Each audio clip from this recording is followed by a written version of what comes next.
30초짜리 짧은 영상을 하나 보고 시작하도록 하겠습니다. 오태식이 내가 10년 동안 울면서 후회하고 다짐했는데 얘 꼭 그랬어야 되냐? 얘 그러면 안 됐어. 꼭 그렇게 다 가져가야만 숙이 후련했냐? 지금 보신 영상은요, 이전에 명절 때마다 TV에서 자주 방영해주곤 해서 우리에게 익숙한 영화죠. 해바라기라는 작품인데요. 지금 보신 부분은 한국 영화사의 길이 남을 명장면, 명대사로 유명합니다. 오늘 이 영상을 본 이유가 있는데요. 이 대사에 담겨 있는 의미가 좀 필요했습니다. 근데 제가 아무리 연습을 해도 이 정도 임팩트가 안 나와서 그냥 보는 게 낫겠다 싶어서 틀었습니다. 꼭 그렇게 다 가져가야 속이 시원했냐. 여러분, 이 김래원 배우의 뉘앙스에서 뭐가 느껴지시나요? 억울함, 그리고 무엇보다 분노가 크게 전해지잖아요. 무슨 일일까요? 자세한 사정은 잘 몰라도 좀 잘 해보려고 했는데 공격당하는 사람의 얘기겠죠. 주변에서 가만 놔두지 않는 그런 거 있잖아요. 그런 어려움입니다. 이 영화는 흥행에도 성공했지만요, 이 주인공이 처한 일을 보면서 대중들의 많은 공감을 불러일으켰는데요. 그 이유가 있어요. 주인공과 같은 상황은 아닐 수 있지만 우리 모두 그런 게 있죠. 모처럼 좀 잘해보려고 마음먹었는데 방해하는 일들, 그 공격이 여러분 많다는 것입니다. 사람이든 환경이든 날 가만히 내버려 두지 않는 그런 일상이 여러분 우리에게도 존재하기 때문일 겁니다. 그때 우리는요, 이 주인공처럼 분노하게 된다는 거예요. 그때 하나님은 우리에게 말씀하길 원하십니다. 여기 나오는 것처럼 우리를 힘들게 하는 것들에게 이제 속이 시원하냐고 그렇게 화내지 말라는 것입니다. 또 비아냥거리지도 말라는 것입니다. 그러지 말고 사랑하라는 것입니다. 여러분, 기독교는 사랑의 종교라고 하잖아요. 교회 안 다니는 사람도요, 들어봤을 만한 말입니다. 기독교의 사랑은 배려나 양보 같은 이런 도덕적인 내용을 당연히 포함하는 것이지만요, 도덕 기준을 넘어서 삶의 방향, 그리고 가치관이라고 말할 수 있는데요. 왜냐하면 이 사랑이 예수님의 성육신과 십자가 사건으로부터 나왔기 때문입니다.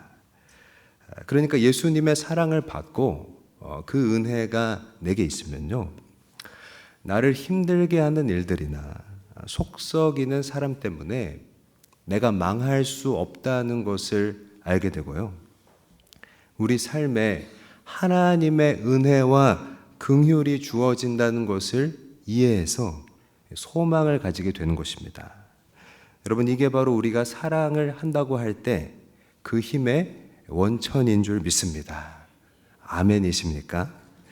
아무리 거꾸로 틀어도 나는 망할 수 없는 존재고, 예수 안에서 나는 망할 수 없는 존재고, 주님이 내 삶에 일하실 것이라는 이런 인생관이 있으면요, 아까 본 영화처럼 이제 속이 시원하냐고 욕하고 분노하고 싶을 때 우리를 사랑할 수 있게 만든다는 것입니다.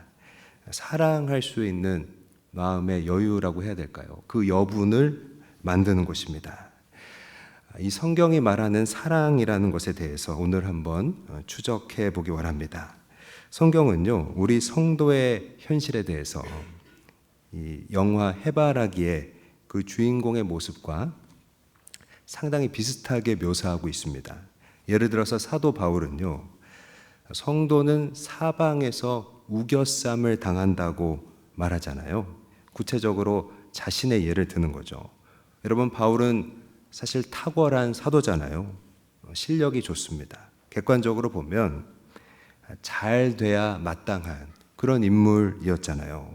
믿음도 뛰어나고 다른 사도들보다도 더 수고했다고 보는 것이 여러분 바울에 대한 일반적인 평가입니다.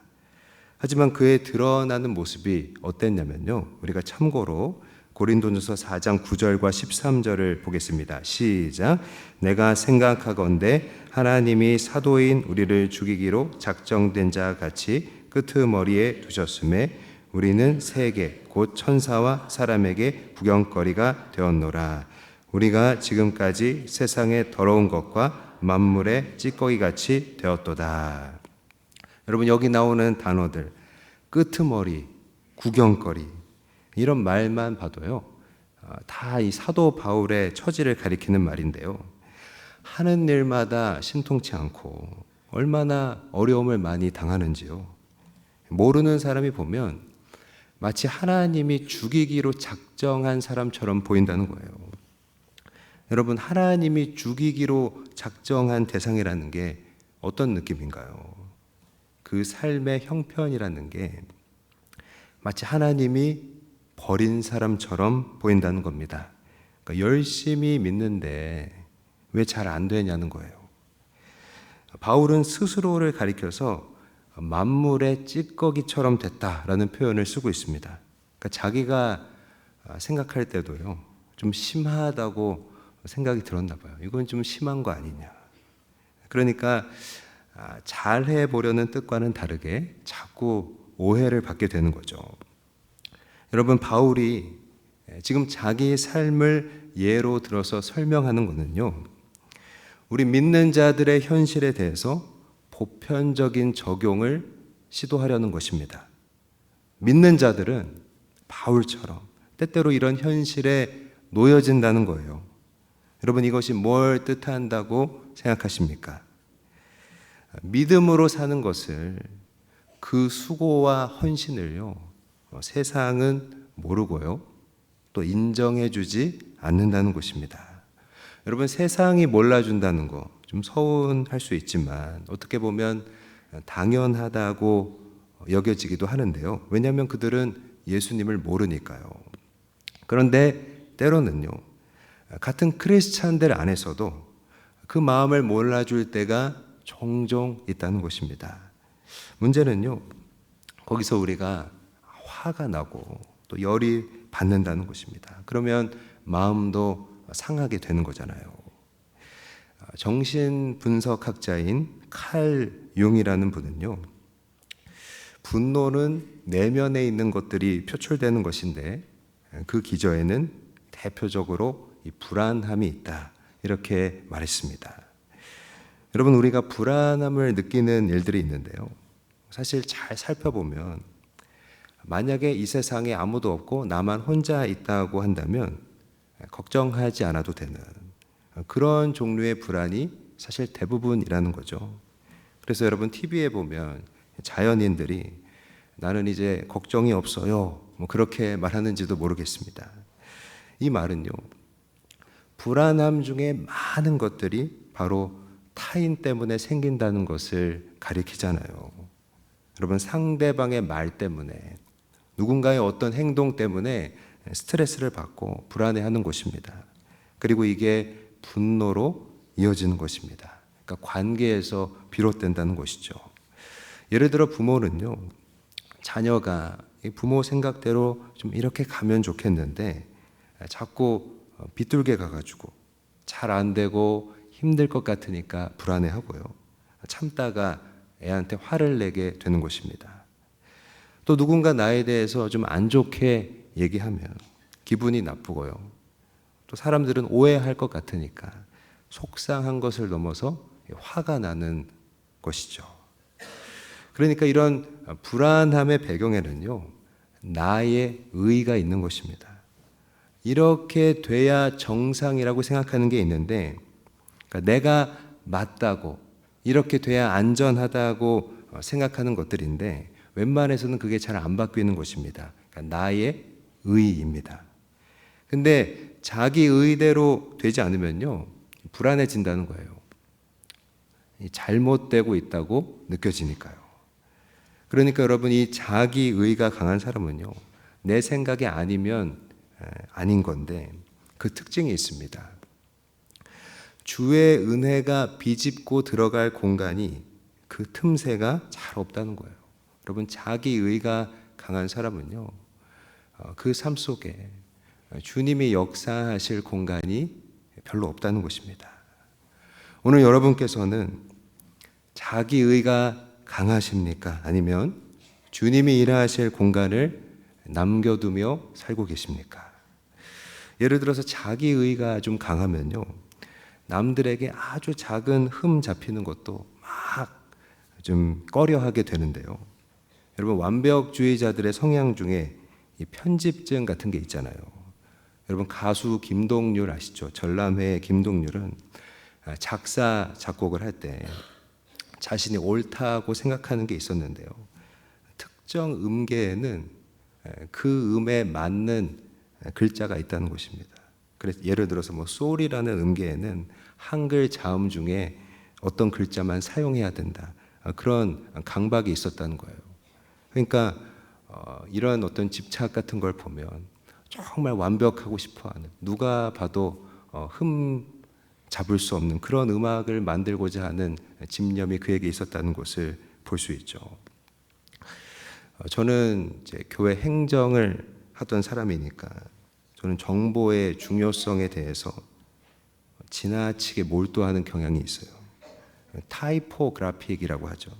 글자의 배치, 자간과 줄 간격이 주는 미세한 느낌의 차이, 연결 어미와 그 띄어쓰기가 주는 뉘앙스, 서체의 느낌, 그런 게 저는 느껴지는 거예요. 그러니까 인생이 괴롭겠죠. 우리 김형배, 김학수 두 분 목사님은요, 제가 뭐 본인들에게 물어본 적이 없어서 모르겠지만 그런 저 때문에 아마 많이 힘들 겁니다.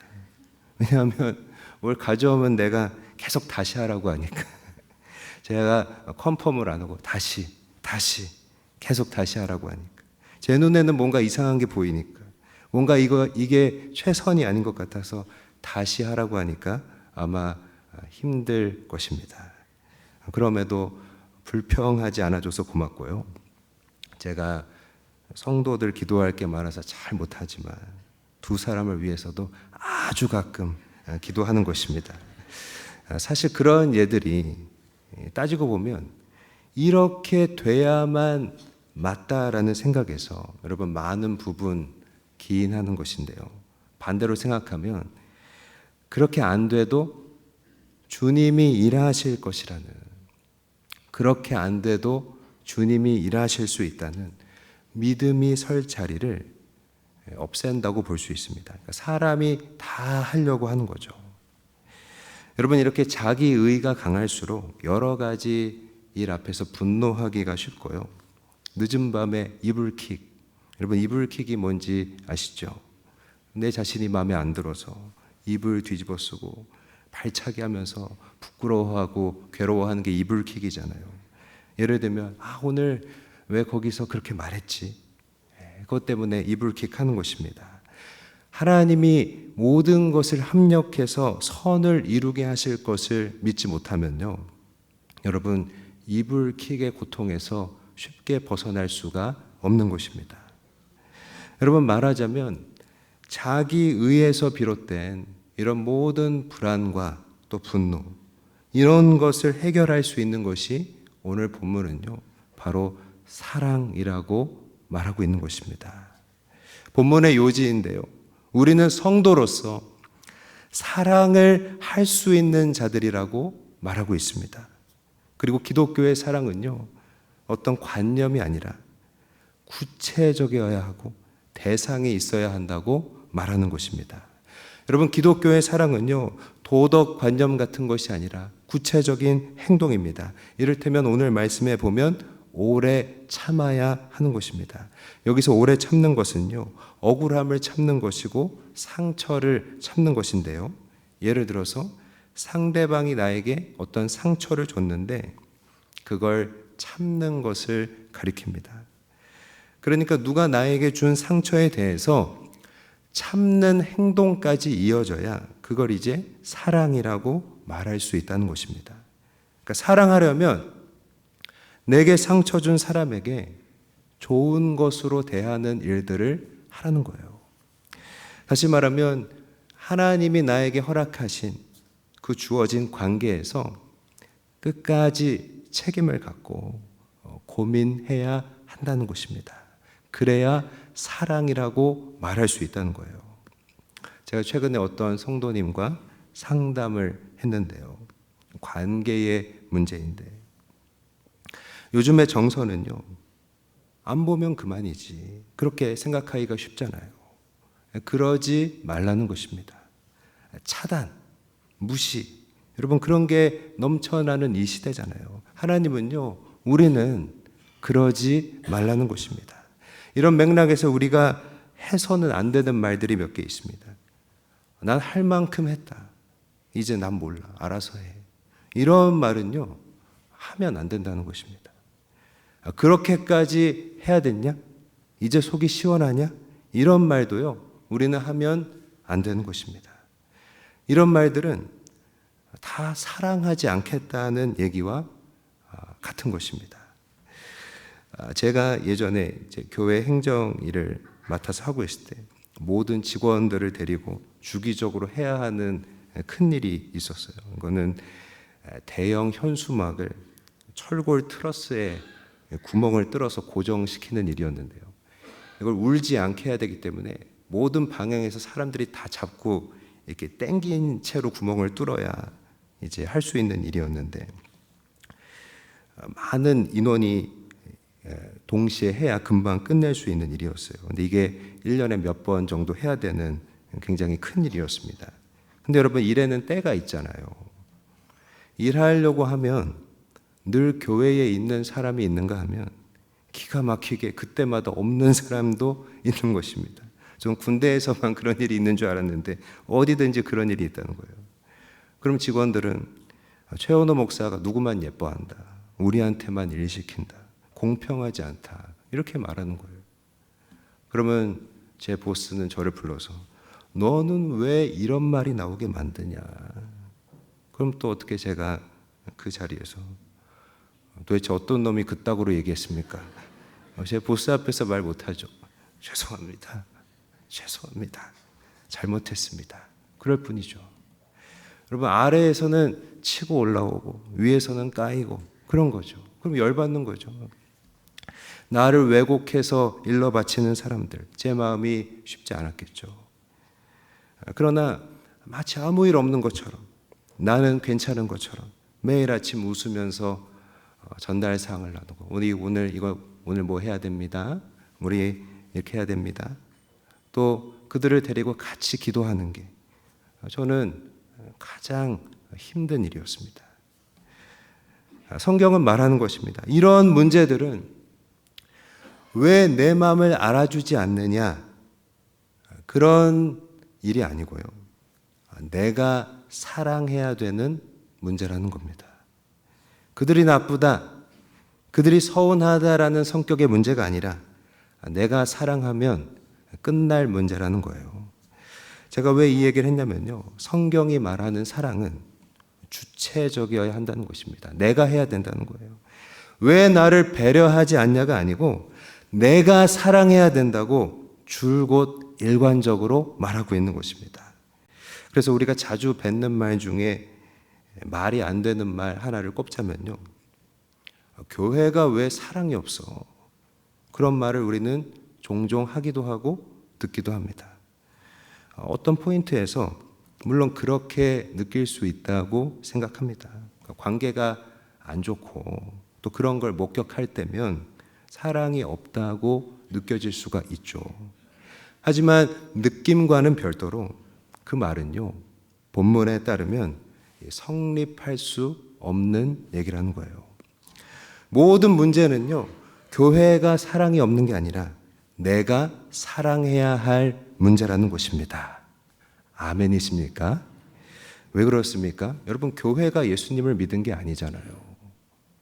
여러분, 교회가 예수님을 믿은 게 아니고 우리 각자가 예수님을 믿은 것이기 때문입니다. 여러분, 사랑이 있어야 되는 건요, 바로 나라는 거예요. 내가 사랑하면 교회에 사랑이 있는 것입니다. 그러니까 내게 사랑이 있어야 되는 것입니다. 여러분, 하나님이 우리에게 원하시는 사랑은요, 구체적이어야 하고 행동이 있어야 하고 그 대상이 있어야 하는데요. 다른 사람에게 사랑을 강요하지 말고 내가 사랑할 수 있는, 내가 먼저 사랑할 수 있는 그 은혜 주시기를 축복합니다. 그렇다면 내가 먼저 사랑하기 위해서 어떻게 해야 할까요? 첫 번째로 우리가 먼저 품어 주어야 한다는 것입니다. 오늘 본문 4절 앞부분만 읽겠습니다. 시작. 사랑은 오래 참고 사랑은 온유하며. 여러분, 성경에서 제일 성격 급한 사람 중에 하나가 누굽니까? 베드로잖아요. 덤벙대고 항상 혈기에 가득 찼다는 거예요. 예수님 얘기 끝까지 안 듣고 십자가 지시면 안 된다 막 이렇게 오바하고, 예수님 잡아가려던 말고의 종을 귀로 잘라버리고, 하루는 그 성격에 덤벙대느라 지긋하게 고기를 못 잡고 있으니까 예수님이 성질 좀 죽여라 하지 않으시고 그물을 여기로 내려봐라. 너로 사람 낚는 어부가 되게 할 것이다.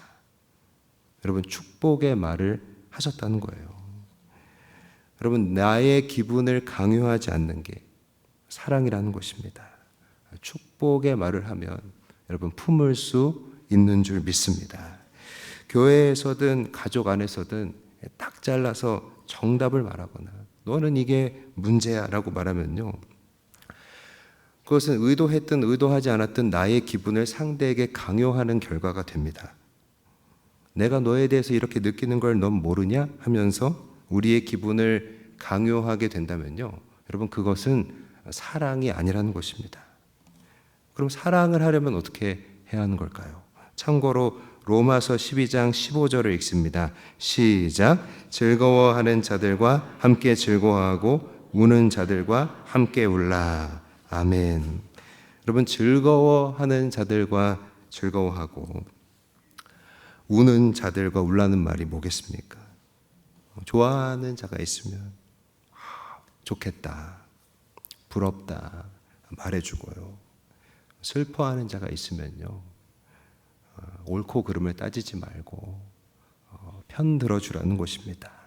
여러분, 그게 품는 거라는 얘기입니다. 이제 연휴가 시작되잖아요. 저는 개인적으로 연휴를 좀 안 좋아합니다. 왜냐하면 연휴 동안 모든 루틴이 다 깨지거든요. 그래서 연휴, 특히 명절은 더 그런 것 같아요.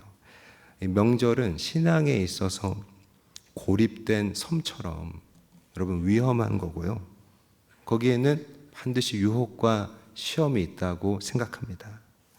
그 가운데는요, 관계의 어려움도 분명 다가올 수 있으리라고 여겨져요.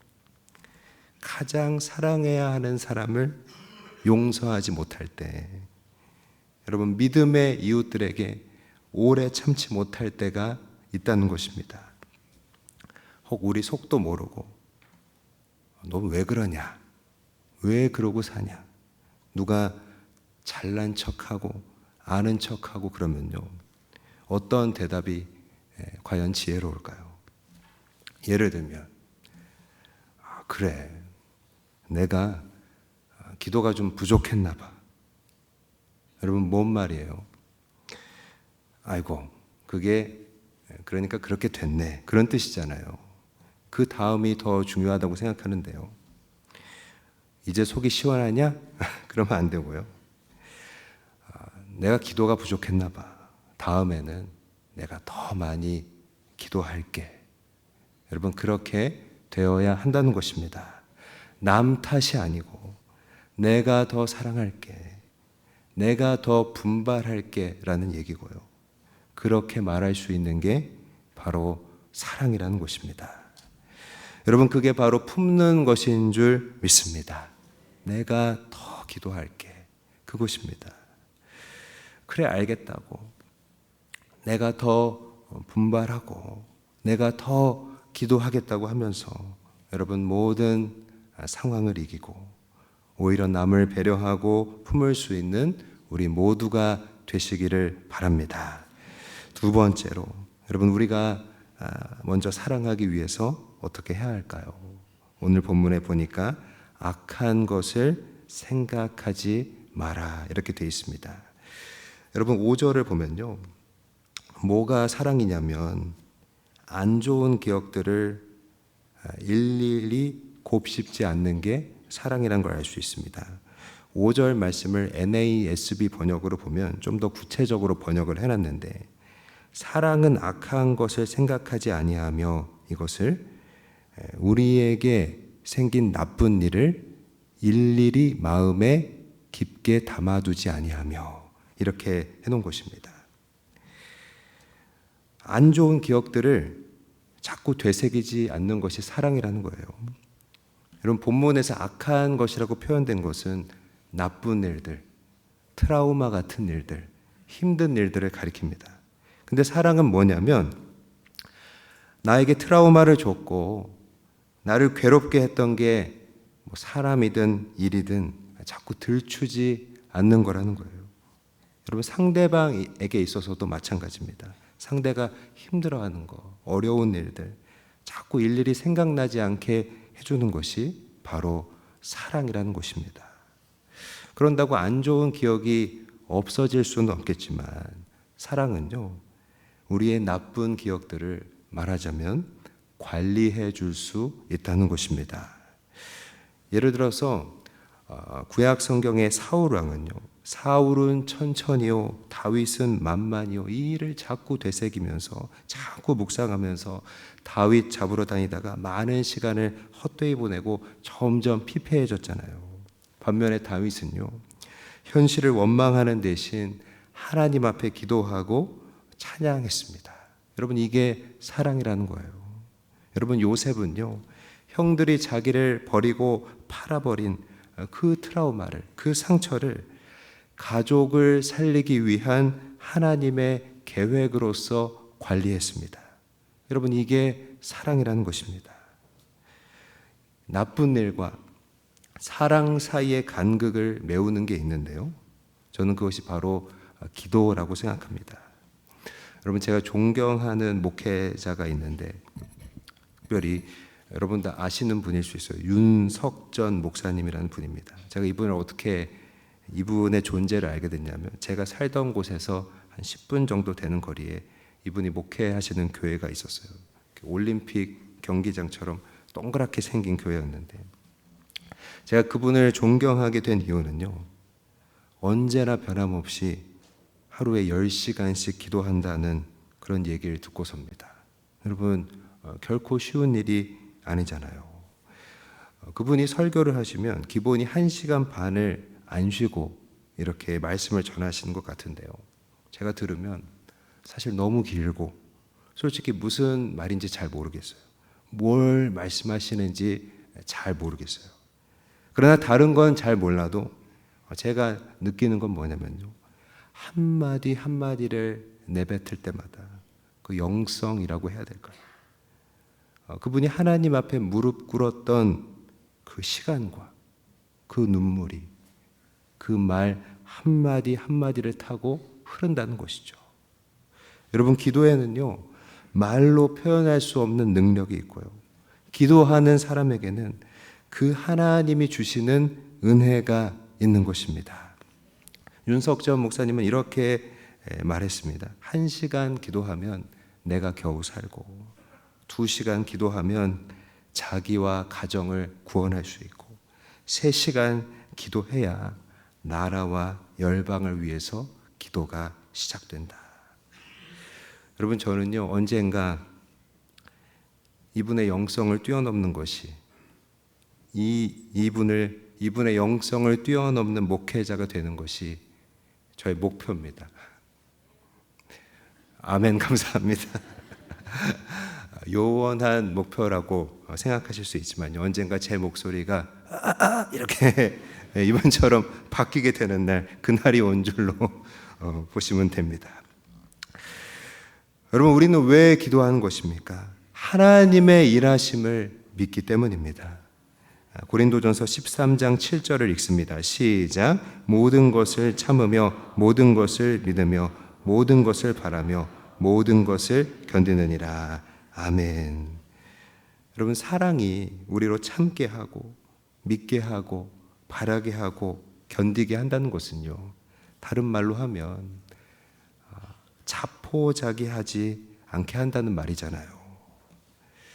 여러분, 우리에게 우리의 의대로 잘 되지 않은 그런 일들, 잘 되지 못한 일들, 그것은 불안을 가져오는 것이 순리인데요, 거기에 하나님이 일하신다는 것입니다. 내 뜻대로 되지 않은 일, 하지만 하나님이 변화시켜 주실 거야.